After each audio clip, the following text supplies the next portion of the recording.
তুমি যদি Calcutta high court LDA exam দিচ্ছ এবং সেই এক্সামের জন্য প্রিপারেশন নিচ্ছ, কামিং ডেতে তোমার এক্সাম রয়েছে, তাহলে তুমি একদম ঠিক ক্লাসে এসে পৌঁছেছো। আমাদের আজকের আলোচনা ক্যালকাটা হাইকোর্ট এলডিএ এক্সামের যে কোশ্চেন পেপার, সেখানে ইংলিশের প্রিভিয়াস পেপার, সেটা আমাদের আলোচনা থাকবে। আমরা কোশ্চেনটা আলোচনা করবো এবং সেখানে কি ধরনের প্রশ্ন হয় সেটা সম্পর্কে একটা আইডিয়া আসবে। এবং ক্লাসের শেষে আমাদের কোন কোন টপিক গুলোকে একটু বেশি গুরুত্ব দিতে হবে বা কোন টপিক গুলো যদি আমরা একটু দেখে নিই তাহলে আমাদের কোশ্চেন গুলো চলে আসার বা কোশ্চেন গুলো করে আসতে পারার একটা সম্ভাবনা থাকবে, সেই জায়গাটাও আলোচনা করবো। তাই ক্লাসটা একদম শেষ পর্যন্ত মনোযোগ সহকারে দেখতে হবে। আমার প্রথমেই বলে রাখি, আমাদের এই channel competitive English with Krishnendu Subuddhi, এই চ্যানেল ইংলিশের সমস্ত ধরনের, ইংলিশের যা কিছু আছে সবটার প্রিপারেশন এখানে করানো হয়। তাই বলছি, এই চ্যানেলটা যদি এখনো এমন কোনো বন্ধু থেকে থাকুক যার চ্যানেলটা এখনো সাবস্ক্রাইব করা হয়ে ওঠেনি, তারা অবশ্যই চ্যানেলটাকে সাবস্ক্রাইব করে অল নোটিফিকেশন বা বেল আইকনটা প্রেস করে দাও। এবং যারা অলরেডি এলডিএ এর এক্সাম দিচ্ছ বা আমাদের চ্যানেলের সাথে কানেক্টেড আছো, তাদের কাছে অনুরোধ তোমরা একটু তোমাদের বন্ধুদের সাথে শেয়ার করো, কেন অনেকেই ক্যালকাটা হাইকোর্ট বা বিভিন্ন যে কোর্টের যে পরীক্ষাগুলো আছে, বাঁকুড়ার পরীক্ষা আছে, বাঁকুড়া কোর্টের পরীক্ষা আছে, আবার নর্থ বেঙ্গলের কিছু কোর্টের পরীক্ষা আছে, সেই পরীক্ষা যারা দিতে যাচ্ছে সেগুলো তাদের ক্ষেত্রে অনেকটা হেল্প হয়ে যাবে। তো এই কথা বলে আমি আজকের সেশন শুরু করছি। সেশনটা খুব ইন্টারেস্টিং হবে। এবং আরেকটা শেষ যে অনুরোধ, ক্লাস শুরু করার আগে তোমরা কমেন্ট সেকশনে লিখে জানাবে ক্লাসগুলো কেমন লাগছে, কেন তোমাদের কথা খুব গুরুত্বপূর্ণ। তোমাদের এই সামান্য কথা এটা আমাদেরকে অনেকটা অনুপ্রাণিত করে। তো লেটস স্টার্ট আজকের সেশন তোমাদেরকে সাথে নিয়ে। দেখো, the question is on your screen, আশা করি তোমরা ক্লিয়ার দেখতে পাচ্ছ এবং ঠিকঠাক বুঝতে পারছো। দেখো, first question, choose the correct spelling. Blasphemy, BLAS PHEMY, BLAS PHEMI, BLASH PHEMI, BLAS PMMI। Blasphemy কথাটার মানে হচ্ছে ডুইং সামথিং এগেইনস্ট গড, ঈশ্বরের বিরুদ্ধে কিছু করা, ধর্মের বিরুদ্ধে, ঈশ্বরের বিরুদ্ধে খারাপ কিছু বলা, গড সম্পর্কেও খারাপ কিছু বলা, এটা হচ্ছে ব্লাসফেমি। তো এটা কি আনসার হবে? এটা কি আনসার হবে এটা তোমাকে দেখতে হবে। দেখো, তাহলে আমরা এখানে দেখতে পাচ্ছি যে আমাদের স্পেলিং কিন্তু আসছে, এলডি এর এক্সামে স্পেলিং আসছে, তাহলে এটা রাইট আনসার আমরা সবাই বুঝতে পারছি, এটা হবে ব্লাসফেমি। হ্যাঁ, রাইট আনসার হচ্ছে ব্লাসফেমি, মনে থাকে যেন, BLAS PHEMY। নেক্সট আছে সিনোনিম ইউফোরিয়া। দেখো, ইউফোরিয়া ওয়ার্ডটার মানে কি? ইউফোরিয়া মানে হচ্ছে প্রচুর আনন্দ, প্রচুর খুশি, আনন্দ, মানে প্লেজেন্ট এক্সাইটমেন্ট, ইন্টেন্স ইন্ডিগনেশন, আটার ডিপ্রেশন, না হচ্ছে গ্রেট ডিসঅর্ডার, মানে খুব আনন্দ, খুব উদ্দীপনা, প্রচন্ড রাগ, এই টাইপের আটার ডিপ্রেশন, একটা হতাশা, নাকি গ্রেট ডিসঅর্ডার মানে একটা তোমার কোনো খারাপ পরিস্থিতি বা একটা নীতিহীনতা বা এই টাইপের বিষয়, কোনটা হবে? হ্যাঁ, এটা প্লেজেন্ট এক্সাইটমেন্ট, যেটাকে ইউফোরিয়া মানে হচ্ছে এক্সট্যাসি, যেটা আনন্দ, প্রচুর আনন্দ। হ্যাঁ, এটা হচ্ছে প্লেজেন্ট এক্সাইটমেন্ট, মানে যেখানে প্রচুর আনন্দ, ইউফোরিয়া হয় না? এই যে সামনে পুজো আসছে, সামনে পুজো আসছে বাঙালি, এরপরে যা যেরকমই অবস্থা হোক সে কিন্তু তাদের প্রত্যেকে নিজের মতো করে আনন্দ করবে, পুজোর এই ফেস্টিভিটিতে তারা এনজয় করবে, এটা হচ্ছে ইউফোরিয়া। ইউফোরিয়া মানে হচ্ছে প্রচন্ড আনন্দ, pleasant excitement. Synonym rights, rights মানে কি? রাইটস মানে হচ্ছে অধিকার, সুযোগ, সুবিধা, যেগুলো, এটাকে বলে রাইটস। ভার্চু, ভার্চু মানে কি? ভার্চু মানে হচ্ছে গুণ। ফ্যাসিলিটি মানে সুযোগ সুবিধা, এটা হতে পারে ফ্যাসিলিটি মানে যে সুবিধাগুলো রয়েছে। গেইন মানে হচ্ছে লাভ করা। আর প্রিভিলেজ, প্রিভিলেজ মানে হচ্ছে, হ্যাঁ, এটা রাইট আনসার হবে। রাইটস এর সিনোনিম হবে প্রিভিলেজ, যে সুযোগ সুবিধাগুলো আছে সেটা হচ্ছে রাইটস। ফ্যাসিলিটিস থেকে প্রিভিলেজটা অনেক বেটার ওয়ার্ড। নেক্সট হচ্ছে মিনিং অফ জুডিশিয়াস। জুডিশিয়াস ওয়ার্ডটার মানে কি? জুডিশিয়াস মানে হচ্ছে, জুডিশিয়াস কথাটা দেখো, জুডিশিয়াল, জুডিশিয়ারি আর জুডিশিয়াস, তিনটে ওয়ার্ড খুব কানেক্টেড, মানে কানেক্টেড মানে একই রকমের উচ্চারণ, কিন্তু তিনটে ওয়ার্ডের মানেটা আলাদা, এটা মাথায় রাখতে হবে। জুডিশিয়াল আর judiciary connected with law, legal, জাজ, জুরিসডিকশন এর সাথে কানেক্টেড, কিন্তু জুডিশিয়াস এমন একটা ওয়ার্ড, এটা কিন্তু লিগেল ওয়ার্ড নয় বা ল এর সাথে কানেক্টেড কোনো ওয়ার্ড নয়। জুডিশিয়াস মানে ওয়াইজ, জ্ঞানী। তাহলে এটা কি হবে? এটা রাইট আনসার হবে স্যাগাসিয়াস। স্যাগাসিয়াস মানে হচ্ছে ওয়াইজ। লিগেল, আবার বলছি এটা লিগেল নয়। রাশনাল মানে যুক্তিপূর্ণ, কারেক্ট মানে ঠিক। তো এটা রাইট আনসার আমরা সবাই বুঝতে পারছি, এটা হচ্ছে স্যাগাসিয়াস। ওয়ার্ডটা মনে রাখবে, স্যাগাসিয়াস মানে হচ্ছে মানে ওয়াইজ, জ্ঞানী। Next, where dash is bliss it is to be dash wise। এটা কি হবে? এটা তোমার মনে হতে পারে স্যার যে ব্লিস মানে কি, যেটা আশীর্বাদ, টু বি ওয়াইজ মানে জ্ঞানী, romance boring, ignorance folly, knowledge better, brotherhood simple. এটা ফার্স্ট তুমি যদি মানে ফার্স্ট সাইটে ফার্স্ট গ্ল্যান্স বা প্রাইমা ফেসিতে মনে হবে নলেজ আর বেটার হবে, where knowledge is bliss it is better to be wise, কিন্তু নয়। কারণ এটা কোনো কথা নয় যে যেখানে জ্ঞানটা হচ্ছে আশীর্বাদ সেখানে জ্ঞানী হওয়া ভালো, এটা সবাই জানে, এটা পজিটিভ। এটা রাইট আনসার হবে ইগনোরেন্স আর folly, where ignorance is bliss it is folly to be wise. মন দিয়ে শোনো, যেখানে অজ্ঞতাটাই চলছে সেখানে জ্ঞানী হয়ে লাভ নেই। মানে বিষয়টা বুঝতে পারছো না? সেদের একটা হিন্দিতে ডায়লগ আছে, অন্ধা কি শহর মে দর্পণ বেচ রা হুঁ, অন্ধের শহরে আমি আয়না বিক্রি করি। নচিকেতার একটা গানও আছে, দেখবে। আমি বলতে চাইছি হ্যাঁ, যেখানে কেউ কিছুই জানে না সেখানে তুমি নিজের বুদ্ধিটাকে প্রকাশ করে কি লাভ ভাই? সেখানে গল্প হচ্ছে আমি না জানার মতো আছে, এটা হয়, এটা অনেকে পারে না। আমি বলছি যেখানে তোমার কেউ কিছু জানে না, সবাই অজ্ঞ, সেখানে তুমি তাদেরকে ওই একদিনে এক মোমেন্টে স্বাক্ষর করতে পারবে না। সেখানে যদি তুমি তোমার কিছু বলতে চাও, কিছু নতুন কিছু বল, তোমাকে লোক ভাববে অহংকারী। তাই এটা একটা ভালো প্রভাব, where ignorance is bliss it is folly to be wise. মানে হচ্ছে তুমি যদি যেখানে অজ্ঞতা, ইগনোরেন্স মানে অজ্ঞতা, ইজ ব্লিস মানে এটা আশীর্বাদ, এর folly to be wise, folly to be wise মানে হচ্ছে এটা বোকামি হবে যদি তুমি নিজেকে বুদ্ধিমান ভাও। তাহলে এটা রাইট আনসার, আমরা বুঝে গেলাম রাইট আনসার ইগনোরেন্স আর ফলি। হ্যাঁ, ইগনোরেন্স আর ফলি। নেক্সট দেখো, the thief dash yesterday was put in prison, এটা ওয়াজ কট। এটা সবাই yesterday, last day, previous day থাকবে, সিম্পল পাস্ট। কে কোথায় কি বলছে ভেবে লাভ নেই। অনেক জায়গায় দেখবে এটা বলে দিয়েছে হ্যাজ বিন কট বা ইয়ে, এটা কিচ্ছু হবে না, কোনো দিন হবে না, কোনো ভাবে হবে না। মানে যত খুশি তুমি, আমি যেটা এটা বলছি এটা তুমি মিলিয়ে নাও, যে এটা তুমি হয়তো বলতে পারো স্যার এটা কেন হ্যাজ বিন কট হবে না, হবে না। ইয়েস্টারডে মানে গতকাল, আর গতকাল এমন একটা অ্যাডভার্ব যে সবসময় সিম্পল পাস্ট নেয়। এটা কে কোথায় বললো জেনে লাভ নেই।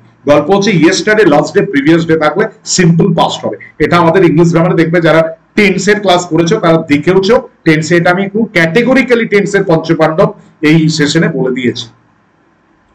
One who runs away from the justice or the law. দেখো আমাদের দেশের দুর্ভাগ্য হচ্ছে তোমাকে তখনই আইন ব্যবস্থা বা শাসন ব্যবস্থা তোমার উপরে জুলুম করবে যতক্ষণ তুমি সাধারণ মানুষ থাকবে, আর তুমি যদি অসাধারণ হয়ে যাও তখন তুমি আইনের বাইরে। আমি ভারতবাসী হিসাবে এটা আমার দুঃখ, এটা আমার অভিমান বলতে পারো, অভিযোগ বলতে পারো। আমরা অনেক মানুষকে দেখলাম যারা প্রচন্ড পাওয়ারফুল, তারা এখান থেকে প্রচুর টাকা নিয়ে বিদেশে চলে গেল। আমরা ভোটের আগে সবসময় দেখি, মাঝে মধ্যেই দেখি যে তারা আসছে, ভোটের আগে একটা ব্রেকিং নিউজ আসে যে এই লোকটা ফিরে আসছে, একেবারে নিয়ে আসছে সরকার। আলটিমেটলি কি হয়, সে আবার সেই খবরটা আবার ধামা যাওয়া পড়ে। হ্যাঁ, যে runs away from the justice of the, একটা দেশের যে বিচার ব্যবস্থা সেটারও ঊর্ধ্বে উঠে যায়, তাকে বলে ফুজিটিভ। আবার বলি, তাকে বলে ফুজিটিভ। এলিয়েন মানে কি? বিদেশি। এলিয়েন, এটা এলিয়েন মানে সেই গ্রহের, অন্য গ্রহের লোক, ভিন গ্রহের লোক, এটাও বলে। ইগোইস্ট মানে হচ্ছে যে যার প্রচন্ড ইগো আছে, one who loves himself very much, যে নিজেকে ভালোবাসে, অনেকটা নার্সিসিস্টের মতো। আর মার্টায়ার মানে হচ্ছে one who sacrifices one's life, যে নিজের জীবনকে ত্যাগ করেছে, বলিদান দিয়েছে, সে হচ্ছে শহীদ। Next, all these years I dash him, keep him away from such people, but he did not listen to me. এটা নিয়ে অনেকের কনফিউশন, আমি একটু এটা ক্লিয়ার করার চেষ্টা করি। এটা বেটার হবে যদি হ্যাড বিন ওয়ার্ডিং করো। প্রথম কথা হচ্ছে এটা পাস্ট পারফেক্ট কন্টিনিউয়াস, কারণ অল দিস ইয়ার্স আছে, মানে এই কয়েকটা বছর ধরে আমি চেষ্টা করেছি এই ধরনের খারাপ লোকদের সাথে তাকে দূরে রাখতে, বা তাকে সতর্ক করেছি যে তুমি তাদের সাথে মিশো না, but she did not listen to, সে আমার কথা শুনেনি। ডিড নট আছে পাস্ট, তাহলে একটা পাস্ট যাবে। এটা যদি আই ওয়াজ ওয়ার্নিং থাকতো, অপশনে থাকতো হতো, কিন্তু নেই, তাই এটা হ্যাড বিন ওয়ার্নিং করতে হলো। কেন অল দিস ইয়ার্স মানে এটা কন্টিনিউয়াস এর গল্প আছে, তাই এটা হ্যাড বিন ওয়ার্নিং। আবার বলছি, এটা হ্যাড বিন ওয়ার্নিং, তাহলে এটা রাইট আনসার হচ্ছে had been warning. The committee has to submit it's report dash 2 months। প্রথম কথা হচ্ছে কমিটি এটা তার রিপোর্টটা সাবমিট করতে হবে 2 মাসের মধ্যে। অনেক সময় হয় না, একটা অর্ডার হয় জাজের, অনারেবল জাস্টিসের অর্ডার হয় যে, বা জাজের অর্ডার হয় যে এটা within. Error detection, one of the most widely spread bad habit is the use of tobacco. দেখো এটা মানতে হবে, টোব্যাকো এমন একটা জিনিস যেটার এই মানে যেখানে টোব্যাকো কিনে সে তার ওই প্যাকেটের উপরেই লেখা থাকে ইট কজেস ক্যান্সার, তবু ওটা জেনেও লোক খায়, কি নেশা, এডিকশন। বলছি ওয়ান অফ এর পরে সবসময় নাউনটা প্লুরাল হয়, এটা খুব কমন একটা বিষয়, মানে খুব কমন। আমাদের ইউটিউবে তুমি আগের প্রিভিয়াস ক্লাস দেখো, সেখানে বারবার বলা হয়েছে, বিভিন্ন ক্লাসে বলা হয়েছে, এরর স্পেশাল ক্লাসে বলা হয়েছে, ইয়েতে বলা হয়েছে, নাউন চ্যাপ্টারে বলা হয়েছে, প্রোনাউনে বলা হয়েছে, সাবজেক্ট ভার্ব এগ্রিমেন্ট চ্যাপ্টারে বলা হয়েছে যে ওয়ান অফ এর পরে এটা প্লুরাল কেন হচ্ছে। দেখো ওয়ান মনে করে এটা বাংলা করলে বুঝতে পারবে, আমি সহজ ভাষায় বোঝাচ্ছি যে ওই ভদ্রলোকের 4টি ছেলের মধ্যে একজন doctor, one of his 4 sons is a doctor, মানে 4টে ছেলে, ওটা সন্স হবে, আর একটাই ডাক্তার, তাই ভার্বটা ইজ হবে। বিষয়টা বোঝো তুমি, আমি সহজ ভাষায় বোঝাই, একদম গল্পের ছলে বোঝাই। তুমি একটা বাজারে গেছো, কুমড়ো কিনবে, একটা কুমড়ো নিয়ে আসবে, বাড়িতে বলেছে একটা কুমড়ো নিয়ে আসবে, এবার সেখানে তুমি কুমড়োর দোকানে দেখছো গাদা কুমড়ো আছে, কুমড়ো একটা গাদার মতো করা আছে, তাহলে ওইটা প্লুরাল, অনেকগুলো কুমড়ো, তুমি কটা নেবে? একটা, তাহলে ওয়ান। বইতে কটা হবে তোমাকে? একটাই, তাই ইজ হচ্ছে ভার্বটা সিঙ্গুলার। তোমাকে তো আর পুরো গাদাটা বইতে হচ্ছে না, কারণ তুমি কিনেছো একটা, তাই ওয়ান অফ এর পরে নাউনটা প্লুরাল হয়, ভার্বটা সিঙ্গুলার। তাহলে এখানে কি ভুল আছে? ব্যাড হ্যাবিটস হবে, বোঝা গেল? ব্যাড হ্যাবিটস হবে। কমেন্ট সেকশনে লিখে জানাবে, যেটা বুঝতে না পারবে বলবে। আবার বলছি, আমার ক্লাসে আমি চেষ্টা করি আমার স্টুডেন্টদের সাথে কমপ্লিটলি একটা ফ্রেন্ডলি রিলেশন, বিন্দাস বলো, নিচে কমেন্ট সেকশনে বলো যে এই জায়গাটা আমি বুঝতে, তোমাকে যদি আমি বারবার বলছি, তোমাকে যদি আমি বোঝাতে না পারি, এটা আমার ব্যর্থতা, তোমার নয়। তুমি যদি বুঝতে না পারো আমার ক্লাসে, সেটা আমার ব্যর্থতা, আমি তোমাকে বোঝাতে পারছি না, কারণ এটা তোমার অধিকার আছে যে হ্যাঁ আপনি ক্লাস করাচ্ছেন, আপনাকে বোঝাতেই হবে। আমি বুঝতে নাও পারতে পারি, this is your fault, this is not my fault, একদম ঠিক, আমি সেটা বিশ্বাস করি। তাহলে আমি এই জায়গাতে বলছি যে এটা তোমরা দেখবে, যে জায়গাটা বুঝতে না পারবে কমেন্টে লিখবে, আমি অবশ্যই কমেন্টে রিপ্লাইয়ের মাধ্যমে চেষ্টা করবো বুঝিয়ে দেওয়ার, যদি কোনো কনফিউশন থাকে। নেক্সট আছে error detection, all the furnitures have been sent to the new house locate in the, দেখো ফার্নিচার হচ্ছে আনকাউন্টেবল নাউন, তাই ফার্নিচারের সাথে কখনো এস বসে না। এটা আমাদের নাউনের ক্লাস যারা করেছো, আমরা ইউটিউবে এটা বারবার বলেছি, অল দ্য ফার্নিচারস হবে না, না ফার্নিচারস ফার্নিচার হবে, পিস অফ ফার্নিচারস হয়, মানে পিসেস অফ ফার্নিচার হয়, কিন্তু ফার্নিচারের সাথে জীবনে এস বসবে না, এটা মনে থাকবে। তাহলে এই পার্টে ভুল আছে। Error detection, this article is not available in any of the shop, no error. এখানে কি হবে, আমি প্রথমেই বলছি, এই এনি অফ এর পরে, মানে এই আর্টিকেলটা এখানের কোনো দোকানে অ্যাভেলেবল নেই। অনেক সময় বলি কোনো একটা জিনিসের দরকার হয়েছে, দোকানে গেছি, দোকানে অ্যাভেলেবল নেই, তখন কি বলি যে এই দোকানে কোনোটাতেই, দেখো এনি অফ এর পরে নাউনটা প্লুরাল, এটা মাথায় রাখতে হবে। তাহলে এনি অফ এর পরে, কেন এনি অফ মানে কোনোটাই, তাহলে এটা সস, এটা সস, ভুল আছে, এটা এনি অফ সস, বোঝা গেল? আমরা কি বলি যে এনি মানে কি, কোনো একটা তো পেলাম না, মানে অনেকগুলো দোকান ঘুরেছি, তাহলে অনেকগুলো মানে তো প্লুরাল, খুব সহজ। এরর ডিটেকশন আছে, they left their luggages at the railway station, no error. Luggages হয় না, লাগেজ, ব্যাগেজ, সিনারি, এই ওয়ার্ডগুলোর সাথে এস বাই এস হয় না, কারণ এরা আনকাউন্টেবল নাম। লাগেজের কোনো সেন্স নেই, লাগেজ মানে একটা কখনোই নয়। যে luggage, furniture, advice, scenery, baggage, এই সমস্ত ওয়ার্ডগুলো এরা হচ্ছে বর্ন সিঙ্গুলার, এদের কোনো প্লুরাল হয় না। তাহলে তোমার মনে প্রশ্ন আসছে, আপনি বলে দিলে আমি মেনে নেবো। মনে করুন আমার দুটো লাগেজ আছে, আমি বাইরে যাচ্ছি, দুটো লাগেজ আছে, আর সেখানে আমি 2 লাগেজেস করতে পারবো না? পারবে না। তোমায় কি করতে হবে? 2 pieces of luggage, pieces, PIECES, এটা করতে হয়, মানে দুটো অংশ বা খণ্ড, এই টাইপের, এইভাবে করতে হয়। এদের সাথে কখনো এস বসে না, এটা মাথায় রাখতে হবে। চলো আসি নেক্সট, কি কোয়েশ্চেন রয়েছে। Dash oranges are grown in Nagpur, NA no article is required. দেখো NA no article is required, কোনটা হবে? এটা রাইট আনসার হবে no article. Oranges are grown in Nagpur, orange লেবু নাগপুরে হয়, আমরা সবাই জানি, অরেঞ্জ নাগপুরে হয়, তো এখানে এটার জন্য কোনো আর্টিকেল লাগবে না, কেন এটা কোনো নির্দিষ্ট নয়, এ তো হবে না, কেন এস আছে, আর দা কোনো নির্দিষ্ট বা এইটা বোঝার দরকার নেই, তাহলে সব জায়গায় দেওয়া হবে ম্যান ইজ মোর্টাল, আমি তাহলে দা ম্যান বলবো কি? প্রয়োজন নেই ভাই। তো এইগুলোর ক্ষেত্রে আর্টিকেল বসবে না, তাই রাইট আনসার নো আর্টিকেল। হ্যাঁ, no article is required. Taj Mahal is built of dash marble, no article is required, the end. তাজমহলটা মার্বেল দিয়ে, Taj Mahal is built of marble, ঠিক আছে, নো আর্টিকেল। দা মার্বেল, দেখো আমি আবার বলছি, দাটা কখন বসে? নির্দিষ্ট ক্ষেত্রে। দা তাজমহল এখানে বললেও হতো, এরা দেয়নি, ঠিক আছে, একটা প্রপার নাউন দেয়নি, ওকে নো প্রবলেম। কিন্তু ভাই মার্বেল একটা পাথর, তো ঠিক আছে সেখানে বলো Taj Mahal is built of marble, the marble মানে মার্বেল টি প্রয়োজন নেই, no article is required. Next, এটা আমার মনে হচ্ছে এটা আমার একটু ভুল হয়েছে, এটা ইংলিশের কোশ্চেন নয়, এটা probably এটা ইকোনমিক্স এর question. A persistent fall in the general price level of goods and services is known as, আমি এটা ওয়ান ওয়ার্ড সাবস্টিটিউশনের মতো করে দিয়েছি, এটা ডিফ্লেশন বলে, যেটার বাংলা মানে হচ্ছে মুদ্রাস্ফীতি।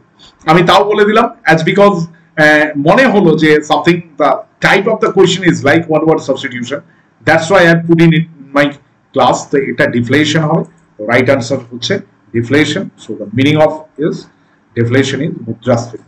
তাহলে দেখো এই 16টা কোয়েশ্চেন ছিল, তোমরা প্রত্যেকেই জানো। এরপরে বিষয়টা হচ্ছে যে আমি কি কি বিষয়গুলো পড়বো। দেখো এই যে পরীক্ষা, এই পরীক্ষাতে প্রথম কথা মাথায় রাখো যে এই পরীক্ষাতে যে প্রশ্নগুলো থাকছে এখানে কোনো ডিরেক্ট বলা নেই যে 25টা ইংলিশ থাকবে, কারণ আগের বারের এই কোয়েশ্চেনে দেখো মাত্র 16টা ইংলিশ ছিল বা 15টা ইংলিশ ছিল, তাই এটা বলা যাবে না যে 25টাই থাকবে, বেশিও থাকতে পারে। কিন্তু 16টা আগের বারে 2019-এ দিয়েছিল, তাহলে এবারে কি থাকবে, কি কি দেখলাম, কোন কোন টপিক গুলো ভালো করে দেখতে হবে।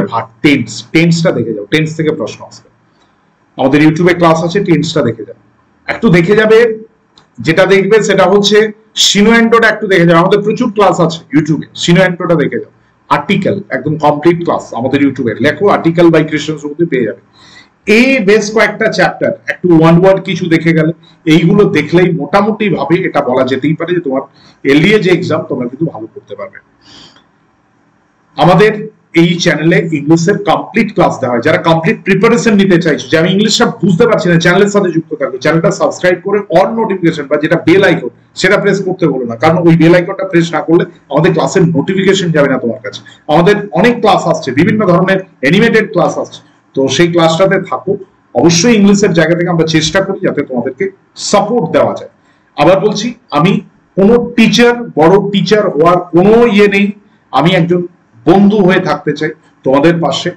ইংলিশ সাবজেক্ট একটা ভরসা, তোমার মনে হয় যেন হ্যাঁ আমার পাশে ইংলিশ সাবজেক্ট অন্তত কেউ আছে যে আমার কথাটা ভাবছে, কিভাবে তোমাকে সহজভাবে বিষয়টাকে বোঝানো যায়, আমি সেটার জন্য প্রতিনিয়ত আমি ভাবছি বা সেটার জন্য পড়াশোনা করছি। তো আমি সেই জায়গাতে বলবো অবশ্যই তোমরা ক্লাসগুলো দেখো এবং কেমন লাগছে জানো। তোমাদের কথা খুব গুরুত্বপূর্ণ, আমি হেল্পার, তুমিই ড্রাইভার, তোমার জন্য সবকিছু। এই ক্লাসে তোমার যদি সামান্যভাবে উপকার হয় সেটাই আমার এই ক্লাসের সার্থকতা। তাই এটাই বলবো, অনেক অনেক ধন্যবাদ। পুরো সেশন জুড়ে থাকলে দেখা হচ্ছে পরের দিন এরকমই সুন্দর কোনো ক্লাস নিয়ে। চ্যানেলটা সাবস্ক্রাইব করে যাও, সাথে থাকো, ইউটিউব পরিবারের সম্মানীয় সদস্য। একটু শেয়ার করে দাও তোমাদের পরিচিত জনের কাছে। Thank you very much.